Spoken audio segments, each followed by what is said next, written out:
भगवते वासुदेवाय। प्रभु नमो भगवते वासुदेव। प्रभु नमो भगवते वा कृष्णाय वासुदेवाय हरिये परमात्मने प्रेरणात् क्लेश नाशाय गोविंदाय नमो नमः। गोविंदाय नमो नमः। वसुदेव सुतम देवम कंसारूर्मर्दनम देवकी परमानंदम कृष्ण वंदे जगत। कृष्ण वंदे जगत गुरुम श्री कृष्ण शरणौ मम। श्री कृष्ण शरणौ मम। श्री कृष्ण शरणौ। अहो भाग्यशाली कल्याणकामी देवियों, बड़भागी गीता के पैरोकार मेरे सज्जनों, अब आप अपने मन को एकाग्र कर लीजिएगा। आने का आपको पूरा पूरा लाभ अपने भगवान से दिलवाऊं। पूर्ण एकाग्रता। इन दिनों अपने इष्ट देव जी की अपार कृपा के फलस्वरूप एक बड़ी जरूरी विषय पर हम विचार विमर्श कर रहे हैं। इस नए ज्ञान यज्ञ के दौर दौरा में यह विषय चल पड़ा पहले अध्याय का, अर्जुन विषाद में। विषाद कहती है बहुत ज्यादा दुख जो बुद्धि मन और तन से सहन ना हो सके। तो कारण तो हमने सोच लिया कि दुख का कारण क्या है। अब हम इन दिनों लगे हुए हैं निवारण पर। जैसे डॉक्टर साहब को बीमारी का पता लग जाए तो फिर दवाई भी उसकी बड़ी जल्दी तशखीस करके दे देता है, बड़ी जल्दी प्रिस्क्रिप्शन तैयार हो जाती है। आइए और विचार करें। और मैं ये भी आप सबसे आशा रखूंगा कि जो बात आपको ऋषियों के अनुभव पर पता लग रही है फौरन अपना लीजिए। वाह वाह वाह, इससे कोई बनेगा नहीं। दोस्त लाभ ये है कि ये बात मुझे अच्छी लगी, बस इसको मैंने अभी से अपना लेना है। देवी मैं क्या बोल रहा हूं, अभी से अपना लेना है, तब बात बन जाती। वरना मन धोखा देता है। कल्याण मन का है, फिर भी मन कहता रहता कर लूंगा। अब गा कहना हमारे लिए शर्म की बात है, क्योंकि आयु गई, चौकड़ियां भरती हुई जा रही है। अब तो आयु का सूर्य अस्त हुआ चाहता है। अब ये प्रसंग ऐसे कमाल के गए जो हमें अंतर्मुखी कर देंगे। दुखी कौन होता है, जो बारमुखी है। और बारमुखी कौन होती है, जिनको संसार धोखा दे रहा है, माया धोखा दे रही है। धोखा क्या होता है, हम कुछ और समझ रहे हैं और वो कुछ और है, इसे धोखा कहती है। हमने संसार को सही रूप में नहीं समझा होता। हम समझते हैं ये सुखदायी है। सुखदायी तो तब होता जब ये जिस वस्तु को हम चाहते हैं, हाँ जिस पदार्थ को हम चाहती हैं, जिस प्राणी को चाहती हैं, वो सदा बना रहे, उसका विचार सदा बना रहे, वो हमारे साथ प्यार सदा बना रहे। नहीं, ऐसा हो नहीं सकता, क्योंकि भगवान ने सृष्टि में हर समय तब्दीली का अटल नियम बनाया है। याद रखना ओ मेरी कल्याणकामी देवियों, भगवान ने ये एक अटल नियम बनाया है, परिवर्तन होगा। दूसरी जिंदगी पर बेशक प्रेम पूर्वक नजर उड़ा लीजिएगा, कितनी तब्दीलियां आई आपके शरीर में, आपके मन में, आपकी बुद्धि में, आपके परिवार में, आपकी गली में, आपके मोहल्ले में, आपके नगर में। ये तो शुक्र है भगवान भुला देता है, वरना आदमी पागल हो जाए। कितना परिवर्तन होता है। इसी बाला में ले लो, कितना परिवर्तन हुआ और आगे पता नहीं क्या होना है। तो दाना आदमी मेरे भगवान कहते हैं इस पे दिल नहीं, दाना कहां इससे खुश का। आप ऐसे विचारशील, आप ऐसी विचारशीला देवियां बिल्कुल नहीं डिपेंड करती प्राणी पदार्थों पर। इनका अवलंबन नहीं करना। सुख के निवारण बता रहा हूं, दुख के निवारण बता रहा हूं। दुख जो 3 प्रकार का होता है, शारीरिक, मानसिक और सामाजिक। अब how to remove, not only remove but uproot करना, उनकी जड़ें काट देना। ये बात कैसे बने बता रहा हूं अपने भारतीय उच्च कोटि के ऋषियों के अनुभव। शुरू में पता जो ना लगा, जिससे संसार की यथार्थता को जाना, जरा सुनना, मेरे गुरुदेव ने मुझे क्या बताया था।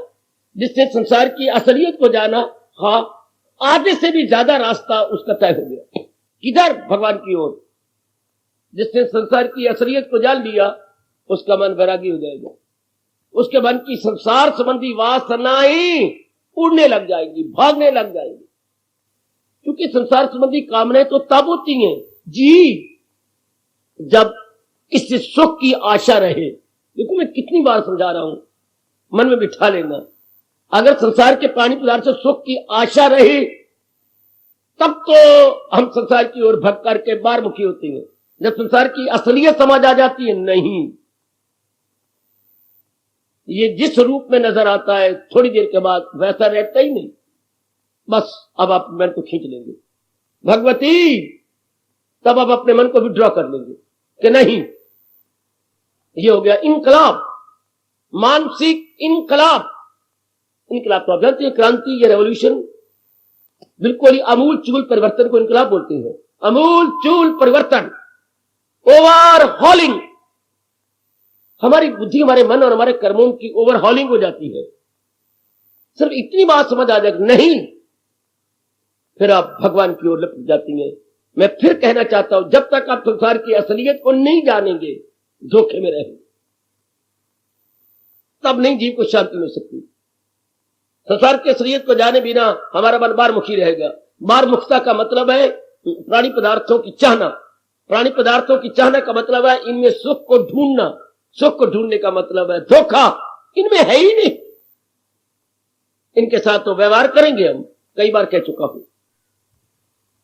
ठीक है, ऐसा अपने जीवन को देखते जाना। जो जो आप संसार की असलियत को यथार्थ रूप में जानेंगे, त्यों त्यों आपका मन अंतर्मुखी होता चला जाएगा। आहा, भारतीय अनुभवियों का यही अनुभव है, अंतर्मुखी सदा सुखी और बाहरमुखी सदा दुखी। कभी ना भूलना मेरे सजनों, मेरी कल्याणकामी देवियों, जो दिन प्रतिदिन अंतर्मुखी होती जा रही है, बाहर से दामन अपना बचा रही है, बाहर से मन की आशाएं छोड़ी जा रही, नहीं, मेरी भूल थी। मैं इनके साथ व्यवहार करूंगी, इनका इतबार नहीं करूंगी, इनसे आशाएं नहीं रखूंगी, इनके ऊपर डिपेंड नहीं करूंगा, है। बस ऐसे जीव को समझाना भी बेकार है। उसका मन अंतर्मुखी हुआ, अर्थात मन की वासना कामना गई। अगर मन वासना कामना छोड़ दे तो मन बुद्धि में समा जाता है, क्योंकि यह बुद्धि का अंश है। जैसे आप मेरे भगवान की वाणी सुनने के बाद कहां जाएंगे? अपने घर के अंदर, चूंकि आप घर का अंश है। जैसे आप अपने परिवार का अंश है, you are the part and parcel of your family, part and parcel of your family. इस तरह विश्वास कीजिए, ये सिद्धांत है। मन बुद्धि का पार्ट एंड पार्सल है, मन बुद्धि का अभिन्न अंश है। जब संसार संबंधी वासना खत्म हो जाती है, मन उड़ारी मार के बुद्धि में चला जाता है। फिर बुद्धि में एक ही इरादा होता है, मैंने अपना जीवन अब भगवान या भक्ति की ओर लगा देना। बस मन जवान कब होता है? भगवान ने जोरदार चेतावनी दी मेरे दिव्य सज्जनों, इरादा न हो उसका। जब इरादा नहीं सूझ जाए, विल पावर आपकी कमजोर होती जाएगी। आप एक इरादा नहीं बनाते। कम बख्त है वो नर नारी जो इरादे बनाते हैं, जो इरादे के बहुवचन बना लेती हैं। इरादे जिन्होंने बनाए जलील हुए, जिन्होंने एक इरादा बनाया और कमाल कर गए। चाहे वो एक्सटर्नल साइंटिस्ट थे और चाहे ऋषियों की तरह इंटरनल साइंटिस्ट थे। साइंटिस्ट ये भी है, या आंतरिक वैज्ञानिक है, और ये जो आज देखते हैं आप, वो बाहर के वैज्ञानिक है। वो प्रकृति के पर्दों को उतार रहे गए, प्रकृति के लेयर को अनलेयर कर रही है। और ऋषियों ने अंदर मन, बुद्धि, चित्त, अहंकार और आत्मा के पर्दों को उतारने की पूरी कोशिश की और सफल हुए। इसलिए मैं उन्हें जुर्रत करके कह रहा हूं, इंटरनल साइंटिस्ट। साइंटिस्ट का मतलब खोजी। जैसे किसी के गांव में चोरी जाती है तो खुरे की ओर देखते देखते निकल जाते हैं, उनको बोलते हैं खुरा खोजी। खुरा खोजी ये बाकी साइंटिस्ट है, ये प्रकृति खोजी। और जो हमारे भारतीय ऋषि हैं, ये क्या है? मन, बुद्धि और आत्मा के खोजी। जैसे एक एक खुरा देखते हुए आगे आगे निकलते जा रही है। खुरा वो जा रहा है, खुरा वो जा रहा है, ओ नदी के पार खुरा वो देखो वो जा रहा है, उसी खुरे के साथ साथ चलती है। इस तरह ये मन की खोज करती है, फिर बुद्धि खोज करती है, फिर परे आत्मा की खोज करते हुए हमें समझा देती है।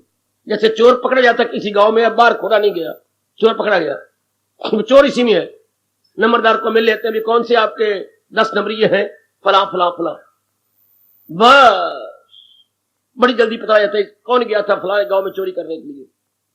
इस तरह जब हमारे ऋषियों ने खोज की मन की, तो मन की असलियत का पता लगा कि मन तो अपने आप में कुछ भी नहीं है, अगर बुद्धि अनेक इरादे ना बनाए तो। फिर बुद्धि अनेक इरादे क्यों बनाती, उसकी खोज हुई, फिर उसमें एक इरादा रखा गया। जब बुद्धि में एक इरादा रखते हो, सुनो, मन खत्म, संकल्प विकल्प खत्म, हाँ जी, तो फिर जब एक इरादा हुआ तो मन खत्म, जब एक इरादा हुआ तो मन खत्म, तो मन फिर नहीं, मन के संकल्प विकल्प सफुरने फिर बिल्कुल ही खत्म हो जाते हैं, बिल्कुल ही खत्म। अच्छा, तो उसके बाद जब एक इरादा रहा, अब मेरे से ध्यान देना, बुद्धि भी खत्म। क्या मतलब, बुद्धि ने इरादा ही एक ही करना है, बुद्धि ने इरादा ही एक ही करना है, एक इरादा। तो मैंने अब शेष जीवन में भक्ति कमानी, अब शेष जीवन में भक्ति कमानी है, बस। फिर क्या हो जाएगा, दिन प्रतिदिन आप और अंतर्मुखी और अंतर्मुखी और अंतर्मुखी, दिन प्रतिदिन आप और अंतर में घुस जाएंगे। भाषण में फर्क पड़ेगा, फिर क्या होगा, अंतर्मुखी। क्या होगा, मेरे से बातें ये रास की सुन लो, आप में एकाग्रता बढ़ती जाएगी, देवी एकाग्रता और बढ़ेगी। अच्छा, आपको जाप में रस आएगा, सत्संग में रस आएगा, आप गीता पढ़ रहे हैं तो उसी में आपका मन गुम है, आपने भगवान जी का पावन नाम ले तो उसी में आप गुम है, आप ध्यान लगा रहे हैं तो उसी में आप गुम है। बस अब मेरे भगवान आपको अपना लेंगे, मैं आपको वहीं ले जाता हूं बार बार, ख्याल उसके वश में मन बहले। कभी ना भूलना देवियों, जब तक के मालिक आपको अपने में ना ले ले, कभी ना भूलना मेरे सजो, जब तक प्रभु आपको ले ना ले, स्वीकार ना कर ले, और या प्यार से उंगली ना उठाएं, यही है मेरा भक्त, तब तक हम लगे रहेंगे, तब तक हम जुटे रहेंगे। ऐ शाबाश, हमने अपने आप को लगाए रखना है, शाबाश। ये कब होता है, जब सही समझ लिया संसार को, मन उपराम हो गया, मन ने एक ही, बुद्धि ने एक इरादा कर लिया, मन उड़ के ऊपर चला गया। अपना लो ना, ये मैं तो आपके लिए आया बैठा हूं, दिन रात अपनाने वाला हूं, मैं सिर्फ बुलार नहीं हूं कि मैंने कोई गृहस्थी पालनी है, मैंने आपको पालना है, और आपको मैंने अन्न जल दूध से नहीं पालना, आपको बुद्धि ज्ञान व्यक्ति ज्ञान और कर्म से पालना।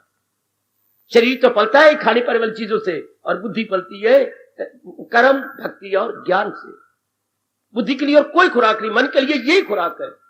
बोल देता हूं, तन के लिए खुराक है भगवान के अनुसार कर्म करना, मन की खुराक है भगवान की भक्ति करना, बुद्धि की खुराक है भगवान के ज्ञान को अपने में रख लेना।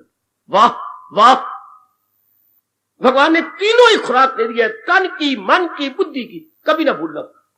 अगर आप भगवान जी के लिए कर्म कर रहे हैं, only for the sake of almighty, तो हमारा एक एक अंग शानदार बनता जाएगा। अगर मन में केवल भगवान का चिंतन है, राग द्वेष काम क्रोध का चिंतन नहीं होता, तो मन जवान होता जाएगा, अर्थात ऊपर उड़ेगा। और बुद्धि में अगर एक ही इरादा है, बेड़ा पार, तरीके सीखो और करने लग जाओ। जैसे स्कूल में हम हिसाब का सवाल निकालते थे, तरीके का पता लग गया, फौरन निकालना शुरू कर दिया और जवाब मिल गया।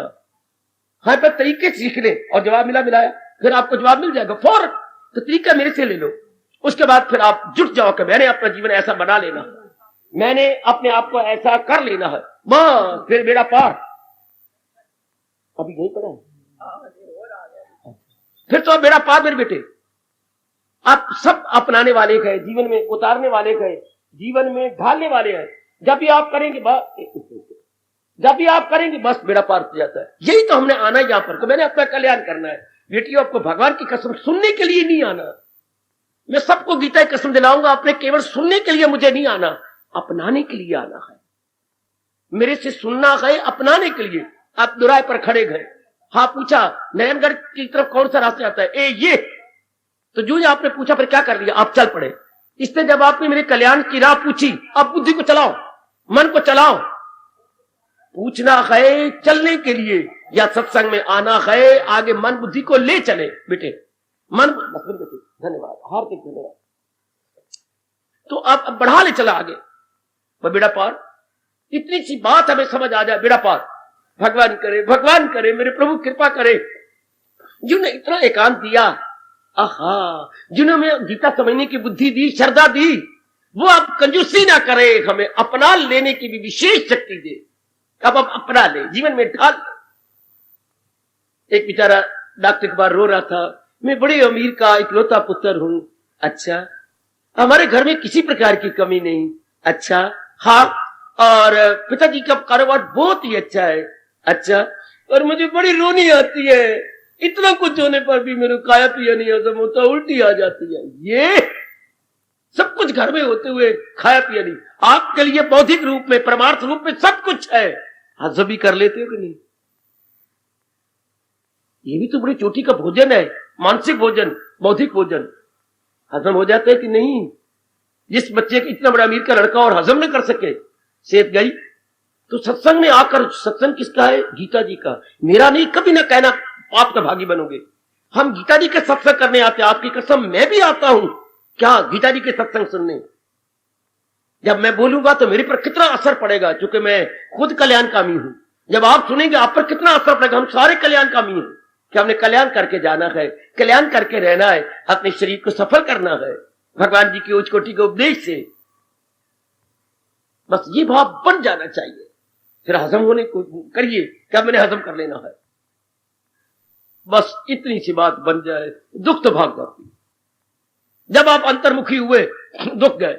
दुख तो तब होती है जब इंसान बाहरमुखी होता है।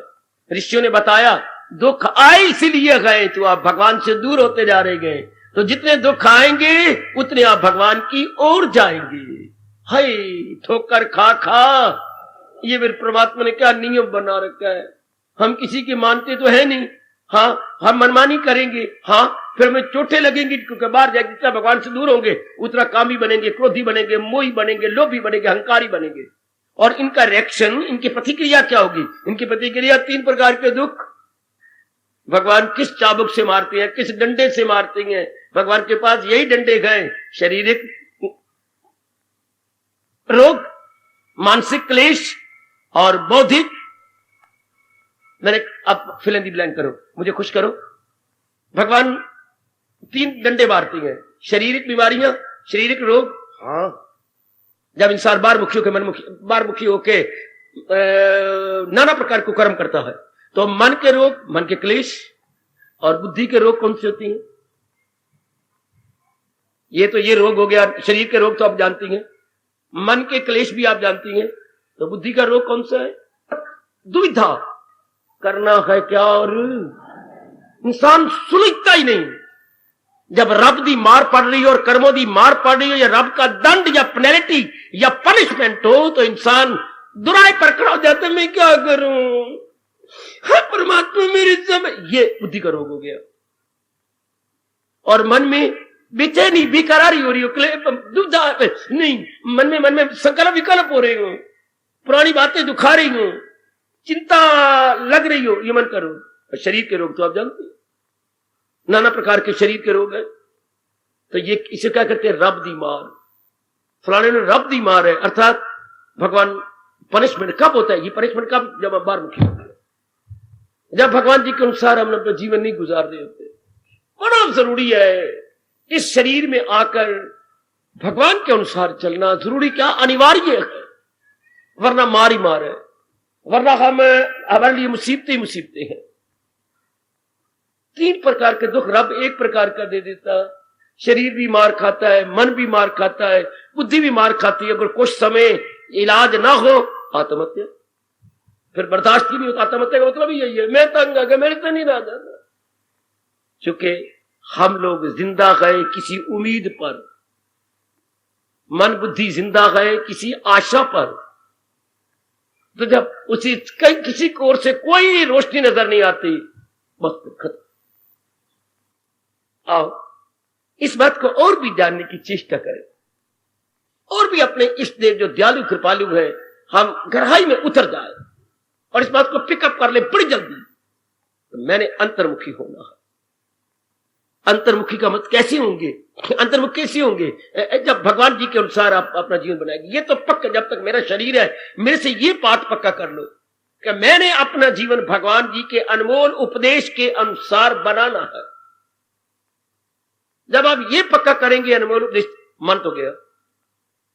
जब आपने ये इरादा किया मैंने तो अपना उपदेश, मन जवान तब होता है जब हम संसार को सच्चा मान करके बाहर, मन आंखों द्वारा बाहर जा रहा हो, कानों द्वारा बाहर जा रहा हो, हाथों द्वारा बाहर जा रहा हो, बाकी अंगों के विषयों को प्राप्त कर रहा हो। 10 अंग गए और 10 ही विषय गए। मन कभी आंख में बैठ के लज्जत उड़ाता है, कभी कान में बैठ के लज्जत उड़ाता है, कभी हाथों में, कभी पैरों में लज्जत, कभी बाकी अंगों में लज्जतें उड़ाता है, यानी रस लेता है। ये रसिया बन जाता है, मन रसिया। आए तब इंसान का बेड़ा गर्क हुआ। मन रसिया, सदा क्या कहूं दुखिया। और मन जब रस लेगा इधर कहां से, बार मुक्त से, इसलिए ऋषियों ने निचोड़ निकाल के भगवान को लूट लिया। जब भगवान से तथास्तु का जब ये प्रार्थना की, कृष्णे रति अस्तु, प्रभु मेरा मन आपसे रस ले, फिर तो हो गया अंतर्मुखी। 99% इंसान रस लेते हैं बाहर से, तो बाहर से रस तो मिलता है पर इसी से प्रगट हो ये जो नियम बना रखा है प्रभु, फिर दुख हो जाएगा। रस तो मिलेगा बट वो परमानेंट नहीं साबित होता मेरे देवी में सज्जनों, जना करना दुखी है। और जब हमने असलियत की पहचान की और मन को अंतर्मुखी किया, उधर भगवान आपका मस्तक चूमते हुए श्रीमुख से कहेंगे, बस ये सिद्धांत, शताब्दियां गुजर गई गुजर जाएंगी, युग गुजर गया गुजर जाएंगे, कई कल्प आए और कई कल्प चले जाएंगे हैं, लेकिन ये सिद्धांत सदा ही हरा भरा रहेगा। भगवान के इस फरमान में कभी भी बासी प्राणी आएगा, तरोताजगी बनी रहेगी भगवान के इस फरमान में। कौन सा फरमान बाबा, अगर मुझको मन में हर रोग से पार, कभी ना भूला मेरे देवियों, मेरे जैसे को भगवान भेजते हैं सिर्फ यही सिद्धांत बताने के लिए। हम लोग भगवान की ढंडोरची हैं, भगवान की संदेश वाहक है, भगवान की मैसेंजर है। आपको उनका उपदेश याद करवा जाते हैं। अभी हम दुखी क्यों हो रही हैं, हम अपने आप को यूं ठीक कर ले बस। जिन्होंने मान लिया अपनी बिगड़ी बना ली, जो नहीं मानते मनमानी करते हैं, जलील और ख्वार होती है, बर्बाद होंगे। सिद्धांत ये है कि भगवान को मन में बसाना, पहले भगवान के उपदेश को बसाना, पहले भगवान के उपदेश को बसाए, उपदेश के अनुसार अपना जीवन बनेगा। तेरी शादी कैसी हुई, शादी तेरी हो ही नहीं सकती जब तक किसी पुरुष की तू तमन्ना ना करे। अगर आप किसी पुरुष की तमन्ना करेंगे मेरी शादी होनी चाहिए, मेरी उम्र बढ़ती जा रही है, मैं पढ़ रही हूं, मैं अच्छे से घर जाऊंगी, जब इस प्रकार के शब्दों का प्रयोग करेगी, भगवान कहते हैं मेरा नियम है मेरी बेटी, जरूर जरा इंतजार कर लगाई थी लो जिससे, वरना कभी तेरी शादी ना होती। अगर तू किसी को याद ना करती, बार बार मन में चिंता ना होता, चिंतन के बाद भगवान क्षमा पैदा करता है। ये परमात्मा का अटल नियम है। मैं राजी हूं अर्जन मुराद अपनी। अगर हम किसी चीज को प्राप्त करना चाहते हैं तो उसकी तमन्ना करना शुरू कर दे, और जब हमें असलियत का पता रहता है संसार की तमन्ना ही नहीं करती, क्योंकि उसके बाद दुख है। ले लो आपकी शादी तब होती जब आप किसी औरत को याद करें, बार बार देखें मेरी शादी होनी चाहिए, मेरा घर आबाद होना चाहिए, मेरा ये, बार बार बार बार और करो और करो और करो और करो, आधी रात को उठ को भी किया करो कि मेरे परमात्मा मेरी शादी होनी चाहिए, दुनिया में इतनी है, मेरे लेखे को नहीं रही, हे रब्बा मेरे तेरे लेखे में को नहीं लिखा, क्या बात है, भूल गया क्या? भगवान ने कहा नहीं मैं भूलिया नहीं, अभी देता हूं। आई परमात्मा का नियम ही यही है, जिस वस्तु का चिंतन करोगे। लेकिन एक बात है, इन सारे प्राणी पदार्थों को चिंतन करने के बाद, ले लेने के बाद, इनको इनका कंज्यूमर या उपभोक्ता बन जाने के बाद, जिसके कारण से सब कुछ किया वो नहीं मिलती शांति, चैन नहीं मिलती, करार नहीं मिलता। चीजें मिल जाती, पदार्थ मिल जाती हैं, लेकिन ये तो सब कुछ किया था मन के करार के लिए, वो नहीं मिलता। जैसे मेरे गुरुदेव ने कहा था, बारात तो गई और लड़की वालों ने बड़ी कदर की, बड़ी कदर की। बारात में बड़ा गया, पिता भी गया, माँ भी गई, बहनें भी गई, चाचे ताए सारे, गली मोहल्ले वाले, यार दोस्त, उसके पाठी पुठी सारे गए। क्या क्या दूल्हा को नहीं गया। जिस बारात में दूल्हा ना हो, आप अनुमान लगा सकेंगे क्या हालत होगी। इस तरह हमने सब कुछ किया लेकिन शांति नहीं हमारे साथ। फिर ये करने का फायदा, सब कुछ दुनिया वाले कर रहे हैं, शादी कर रहे हैं, पढ़ाई कर रहे हैं, कमाई कर रहे हैं, बड़े बड़े अफसर बन रहे हैं, बड़ी मकान जो है डबल ट्रिपल स्टोरी बनाई जा रही है, सब कुछ कर रही है, लेकिन शांति नहीं। शांति का नियम ये गए कि मन में चिंतन भगवान का मतलब पहले उनको उपदेश जारी होना चाहिए। तो जो पढ़े लिखे नहीं है वो उपदेश तो नहीं करेंगे, धन्य जट की तरह क्या करेंगे, केवल भगवान का चिंतन करेंगे। वो उपदेश तो नहीं करेंगे, लेकिन भगवान का चिंतन करेंगे, उनका मन भगवान में टिकने लग जाएगा। जब हम उपदेश को लेती हैं तो हमारा मन ढलने लग जाता है बुद्धि भगवान के अनुसार। उसके बाद संसार से आशा हट जाती, बस जीव गया। ये बड़े रास के नुक्ते हैं पकड़ लो कि जब तक मैं भगवान को अपने मन में, भगवान के उपदेश को अपने मन में नहीं रखता, तब तक बात बनेगी। तब मुझे जहान धोखा देगा, जहान मुझे सब बागियां दिखाएगा। अब आप दुख की रेमेडी क्या है, दुख निवारण क्या है? भगवान का चिंतन। अगर आप ये हो गया है, मेरे प्रभु आप पे बड़े खुश होंगे। मन में आपका चिंतन किसका करते गए? ये हर एक महात्मा, हर एक महापुरुष, हर एक अनुभवी ये कहता है, मन में चिंतन किसका है? क्या भगवान का चिंतन होता है? बड़ी जल्दी आपके दुख सड़ जाएंगे, भस्मीभूत हो जाएंगे। अगर केवल भगवान का चिंतन है देवी, फिर आपका आना यहां पर बहुत सफल हो रहा है। फिर मेरे हर बुजुर्ग, हर मेरे धार्मिक भाई का आना ठोस रूप में सफल है। हमने ऐसे ही लाभ उठाया, उठा रहे हैं, आप भी उठाओ कि मन में चिंतन भगवान का होना चाहिए। क्योंकि इनमें चिंतन क्या करूं? इनका चिंतन तब करूं जब इनसे मुझे शांति मिले, आराम मिले, चैन मिले, और मेरे नाना प्रकार के दुख जो आदि व्याधि उपाधियां हमेशा के निकल जाए। Then is very very gainer, ये मैं लूजर हो जाऊंगा, गेनर नहीं बनूंगा। ऐसा मन को समझा, जैसे हमने समझाया, मनो तुझे चिंतन करना है, उसका चिंतन कर जिससे सुख मिले, आराम मिले, चैन मिले। समझाइए मन को अबोध बच्चे की तरह। मन चिंतन करना बुरा नहीं, पर उसके चिंतन का ना जिससे शांति, आराम, चैन और करार मिले। इनसे मिलना नहीं, इनमें भगवान ने चैन करार रखा नहीं, इनमें तो रखा है लेन देन का संबंध। कुछ दो कुछ लो, कुछ दो कुछ लो। संसार में माँ बाप बहन भाई जितने भी हमारे रिश्ते हैं, लेने देने का संबंध है। इससे परे कुछ आपने सोचा तो मुझे बता दीजिए, मैं बहुत शुक्रगुजार हूंगा, आपका बड़ा कृतज्ञ होऊंगा। सिर्फ लेने देने का लेखा चुकरा है इनसे, पर हमारा बुद्धू मन, अज्ञानी मन इनसे सुख की उम्मीद रखता है। भैया मार खा लेगा, इनसे सुख की उम्मीद रखना महामूर्खता है। लेन देन का संबंध है, कुछ आप देंगे, कुछ इनसे लेंगे। दरअसल जब आगे आप बढ़ते हैं तो वो नहीं, वो इनमें भगवान ने रखा ही नहीं। वरना हम बहुत शांत होते हैं मेरे देवियों, मेरे सज्जनों, लेकिन ये हो ही नहीं सकता इनमें।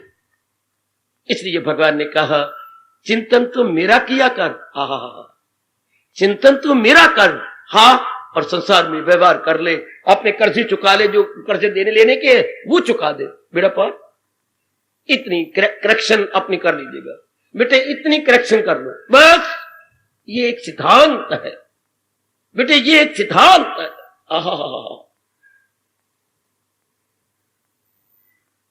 बिल्कुल सच्चाई की बात है कि चिंतन में वो आए, ये एक नियम है रब ने बना रखा। अगर आपने राष्ट्रभाषा हिंदी बड़े ध्यान से पढ़ी हो तो मैं कुछ दृष्टांत दूं। ग्रामर आपने शायद पढ़ी होगी, यानी व्याकरण। तो व्याकरण में अच्छी हिंदी बनाने के लिए बड़े अच्छे नियम है। हमें समझ नहीं आती कि रा कहां लगाएं और अणा कहां लगाएं। कभी आप पजल हो जाएगी हिंदी जानने वाले कि अब रा कहां लगाया जाए और अणा कहां लगाए, में दोनों में फर्क कुछ नहीं। जब कभी हम राइटिंग करते हैं तो अपन माता ये क्या लगाऊं, अणा लगाऊं या रा? तो उन्होंने पहले बता दिया, ये एक नियम है क्या कि जहां पहले किसी शब्द में रा आ रहा हो, धारण, तो आगे अणा आएगा, ना नहीं आ सकता। अगर रा पहले आ गया तो ना नहीं लगा, धारण आप ना लगा सकते, ना रा आ गया है। अब ये नियम है, मैं कुछ नहीं कह सकता, ये ग्रामर का हिंदी में नियम है। इस तरह शाह पेट फटा, जिसे हम मूर्धन्य शाह बोलते हैं, ये भी जहां आता तो अणा आएगा। पोषण, अब पोषण के बाद ना नहीं लिखते, पोष अणा लिखेंगे, अणा लिखेंगे, धारण पोषण। हाँ, अब इसमें मैं क्या कर सकता हूं, आप कर सकती हैं। ये ग्रामर का नियम है, हिंदी ग्रामर का। उपदेश की तरीके से, जैसे अगर पहली बार आप कहीं हरिद्वार में जाएं, ऊपर उत्तरकाशी जाएं, या ऊपर से और जाएं जहां लक्ष्मण झूला, राम झूला है, आप पहुंचे, हाँ, तो फौरन आपको कोई ब्राह्मण मिल जाता है। आपको, आप मुझे सिर्फ 5 रुपए दे देना, मैं आपको सब यहाँ के मंदिरों में घुमा के परिचय दे दूंगा, और कोई ना कोई मिल जाएगा। अच्छा, 5 की जगह मैं 10 दे दूंगा, अब मुझे बता दे, तो वो जो 7 मिल जाएगा वो जानकार है। इस तरह महाराज जी में तलीन होने से पहले जानकार उनका उपदेश है, जिसके द्वारा हम अंतर्मुखी हो जाते हैं। उपदेश का मतलब द्वारा, बेटे उपदेश का मतलब केयर ऑफ है। इसके द्वारा, इसके मीडियम से, इसके माध्यम से, ये बात जानिए, बढ़ गया जी। एक नियम ये है कि जब जब हम भगवान के नजदीक जाएंगे तब शांत कर सकते हैं, क्योंकि भगवान आनंद के घर है, भगवान शांति घर है, और कलयुग में मुश्किल नहीं है। मेरे जैसे से समझ लीजिए, बस एकाग्र होना चाहिए। और एकाग्र मन कब होता है? जब ये सच्चाई समझ जाए कि सब असल जात तो भगवान की है, फिर क्या होगा? चिंतन भगवान का। मैं वहीं रुका पड़ा हूं, जिसके मन में चिंतन भगवान का हो गया, अब नहीं दुख हो सकता। आजमा के देख लो, मुझे टोका करो बेशक, मैं इसमें अपना मान समझूंगा, अपमान नहीं, क्योंकि मैं गीता सुनाने, समझाने, मन में बिठाने आया। मेरा मिशन ही यही है बेटे, मेरे जीवन का उद्देश्य ही यही है कि मैं आपको समझाऊं, बिठाऊं। ये आप चिंतन भगवान की शुरू कर दो, आज से, अभी से शुरू कर दो, फिर मुझे बताना दुख किसे कहते हैं। मन प्रफुल्लित क्यों? भगवान विशेष प्रकार की शक्ति दे देती, विशेष प्रकार की शक्ति को बोलना चाहिए, दिव्य शक्ति देती है। आजमा लो, जो हमने आजमाया आपकी झोली में डाल रही, एक विशेष प्रकार की दिव्य शक्ति प्रभु देती है मेरा पार। और इसी को हमारे परमात्मा ने कहा, कभी ना भूलना, ऐसे ऐसे भगवान के बोल अपने मन में रखो या कॉपी पे मोटे अक्षरों में लिख लो। अगर दिल है मजबूत, और फिर प्रश्न करो दिल मजबूत कैसे होगा? भगवान के उपदेश से, भगवान के पावन नाम से। अगर आपकी सेहत बनी गई तो पौष्टिक पदार्थ खाने से। आप दूध का सेवन कीजिए, जरा और कोई डॉक्टर साहब जो कहते हैं उन चीजों का सेवन कीजिए, तो आप गिरी हुई सेहत आप रिकूप कर देंगे, आपकी सेहत बन जाएगी, वरना सेहत गिरती जाएगी। इस तरह मन में जब चिंतन भगवान को होता है तो भगवान की शक्ति दे देती है, जिससे मन मजबूत हो जाता है। मजबूत मन का मतलब कुछ भी होता रहेगा संसार में, आपका मन गिरेगा नहीं। सर्दी आए, गर्मी आए, मान आए, अपमान आए, कोई जन्म ले या मर जाए, या कैसा भी अनुकूलता हो या प्रतिकूलता हो, प्रिय घटना घटे या अप्रिय घटने, आपका मन स्टैंड स्टिल, अर्थात स्थिर, अर्थात स्टेबलाइज है। जब मन मजबूत हो जाएगा, तन बेचारा क्या करता है? फीलिंग फैक्टर तो हमारा माइंड है, महसूस करने वाला हमारा मन है। और मन अगर मजबूत कर लिया जाए, और जितना मजबूत मन, जैसे मैंने देखा गीता करती है, गीता का उपदेश, ऐसा कोई शास्त्र नहीं मिलेगा। अगर मैं झूठ बोलूं तो मुझे महापाप लगे। मन को मजबूत करने का गीता से बढ़कर और कोई शास्त्र नहीं। Gita is supreme. मैं पक्षपात होकर कह रहा हूं, क्योंकि मैंने अपने भारत के अनेक शास्त्रों का स्वाध्याय किया, कंपेयर एंड कंट्रास्ट करके मैं कह रहा हूं, इतना चोटी का उपदेश है भगवान जी का, जो मन और बुद्धि को बहुत मजबूत बना देता है, बहुत मजबूत। अगर मन मजबूत, बुद्धि मजबूत, तो मन, तो तन भी मजबूत रहेगा। तन बेचारा तो कुछ नहीं करता, तन तो मार खाता है मन के निर्बल होने से, और मन मार खाता है बुद्धि के निर्बल होने से। और बुद्धि मार खाती है, बताइए, कसूर तो बेचारे मन का होता है, तन मार खा लेता है। मन धक्के देता है, फिर चल सिनेमा चलिए, धक्के खा रहा है, चल जरा पुराने पार्क में चले, तन धक्के खा रहा है, चल जरा ओ दिल्ली देखा है, चल जरा फलानी देवी के दरबार में चले, ये बेचारा रोल रहा है, लोफर के अंदर लोफर बैठा है मन। चल जरा फलानी बोतल पिया है, चल जरा बाहर सैर करेगा है। तो आपका तन बेचारा धक्के खाता है अंदर के गंदे मन के कारण से, और मन धक्के खाता है गंदी बुद्धि के कारण से। when the intellect is not sound, unsound होती है जब, और बुद्धि कब धक्के खाती है? ज्ञान ना हो, केवल कृष्ण और परमात्मा के बनाए हुए अटल नियमों का उल्लंघन करे। और बुद्धि कब धक्के खाती है बेटे? ओ मेरी बेटी,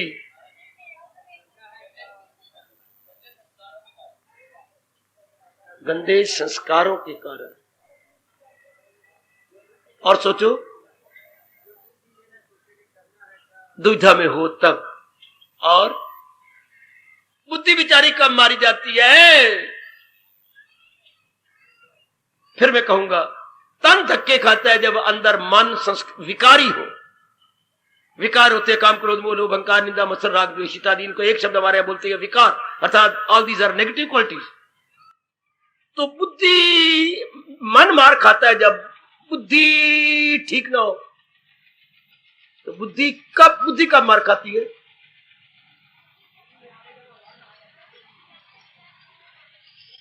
वो मेरे नन्हे अच्छा केवल कृष्ण ठीक फरमा रहे हो, फरमाइए। अवर ना जा, इतनी गहराई में कोई गया ही नहीं। अब इसी बात को लेकर सारे शास्त्र ढूंढ लो, अगर जवाब मिल जाए आपको तो। वाह, तन मार खाता है अशुभ मन के कारण से, उसमें गंदी वृत्तियां होती हैं और वो इनको धकेलता फिरता है। और मन मार खाता है, तन तो मार खाता, मन मार खाता है किसके कारण से?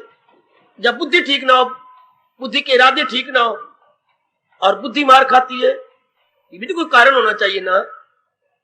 तन के दुख का कारण मन, मन के दुख का कारण बुद्धि, और बुद्धि के दुख का कारण होगी।